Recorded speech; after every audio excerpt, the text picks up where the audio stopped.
Hey kids, welcome. Storytime for you, COVID edition. And I'm wearing this mask to show you kids. You know, some places you gotta do it, but it's not scary. You just wear the mask, and then the world is still the same. So I don't want you kids feeling like your childhood is getting ruined by all these bureaucracies and the things you have to do so that old people do not die from the virus. I want you to feel like this is just something you wear for like cold weather, right? And your childhood is still going to be the same. And today I'm joined by my friend, Mr. Tiny. Hello. And we're going to read for you The Gingerbread Man. Going to have a nice little fun Sunday story time, and we're not going to worry about the virus. Okay, so The Gingerbread Man. It's a cute little thing. Let's get a little story time music going. And I'm going to read it with Mr. Tiny. We're going to read it together. Once upon a time, an old couple were baking gingerbread. They mixed flour and butter, molasses, sugar, and eggs, and they cut out some of the mixture into the shape of a gingerbread man. I'm going to try to see that. Okay. The gingerbread man. They popped currants where his eyes and nose should be. Just think raisins. Europeans got strange things for things. And they made a cheeky smile out of sugar icing. And you could see that again. Real quick. Let the camera focus. See that? Got raisin eyes and made a smile. Then the old lady put him in the oven to bake it. The oven's right back there. Right back there.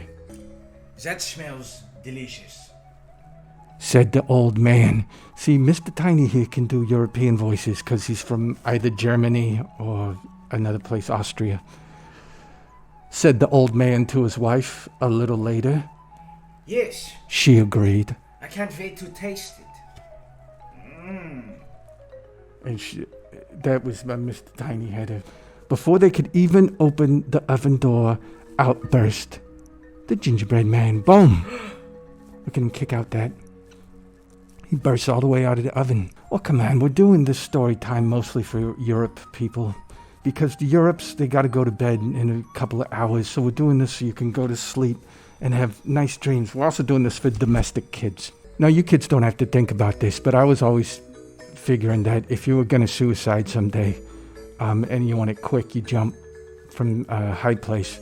And I thought this was cute because that's how you want to go out. You want to say, goodbye, world. Smell you later. Or screw you. Or now I'm leaving you to the chaos. And then you just jump. But you do it with a smile.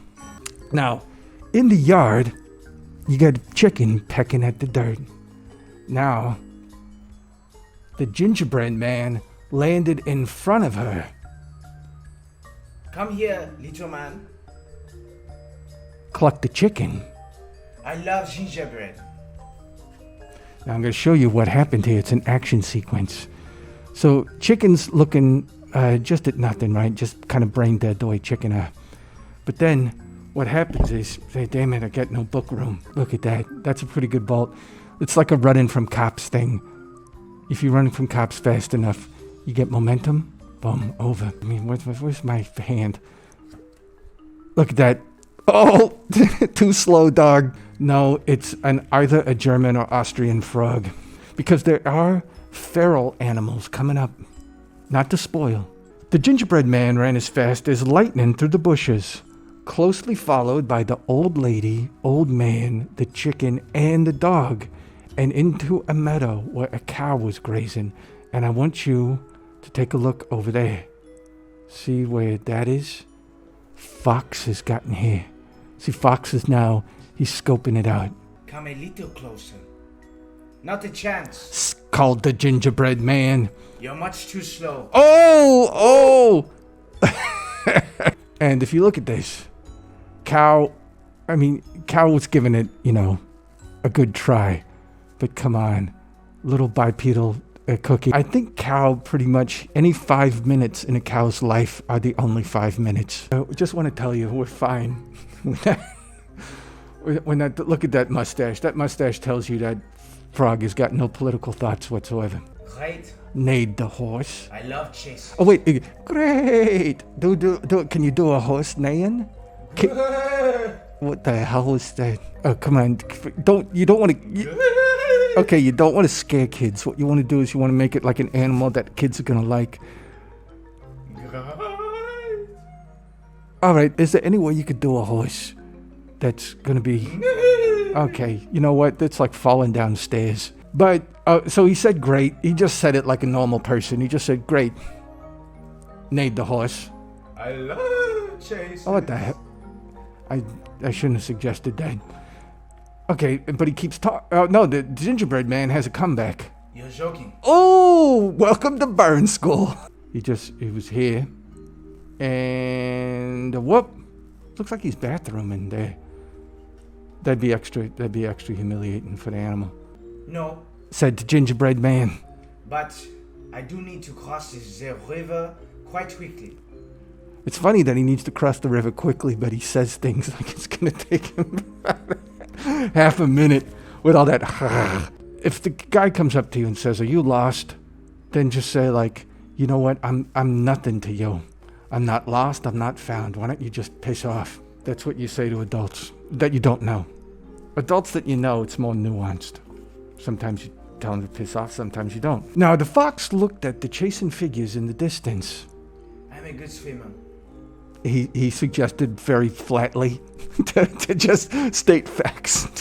I'm getting loopy because I'm breathing too much of my own air. Can't run without knees. Amen, brother. That's what you say to people before you shoot them in the knees. If you're in a situation where you need to shoot people in the knees and get out of a room. Right before you shoot someone, you get to say whatever you want, don't you? Fox is thinking, this is going according to plan. Maybe. Oh man, I don't know how longer I can wear this mask. Wow, this whole thing is a metaphor for materialism and just sort of the instant gratification materialism brings, but with none of the long-term satisfaction that comes from living a simple life, patting people on the back, and living on yogurt and granola. Oh, that sounds really good right now. I gotta get some. See, it's terrible. If a guy leans out of like his car window, especially if it's a van, and he says that to you, the driest place I have is on the tip of my nose. Say it, Froggy. Say the driest place I have is on the tip of my nose, like you're leaning out of a van. The driest place is on the tip of your nose. Oh, that's terrible. Because it's just incorrect, technically. So they watched the gingerbread man die, and then everyone turned for home, hungry after all the running they had done. Never mind. Said that old man. We've still got some gingerbread mixture left. Which is a euphemism for something, probably. But let's make something slower this time. How about the gingerbread snail? And that led to their divorce. That one joke she tried. Kids, I think the message is clear. You want to be a fox. Part of the reason I was wearing it is because I've been trying to grow this thing and it's not going good. I don't know what the hell's wrong with my face. It just won't grow whiskers. Now it's all... it's got a whole bunch of breath moisture. The title should really just be The Man. And they should have just drawn him as a human. I think that's a good idea. No cookie. It's a small human that they said, hey, we got some extra flesh and we got some extra blood from making blood sausage because we're Europeans, right? Currants. Yeah, and currants. Because we're gross. We're going to just eat blood sausage. I swear there's such a thing. They're going to eat blood sausage. And then it's like, oh, we got some extra. Let's go ahead and do it. Let's make a little man and let's stick him in the oven and hear him scream. They all became self-aware, all the farm animals. Just like Orwell's Animal Farm, except there was less purpose. I want to thank you, everyone, for joining us for Storytime for Kid, COVID edition. And see you tomorrow night. Bye-bye.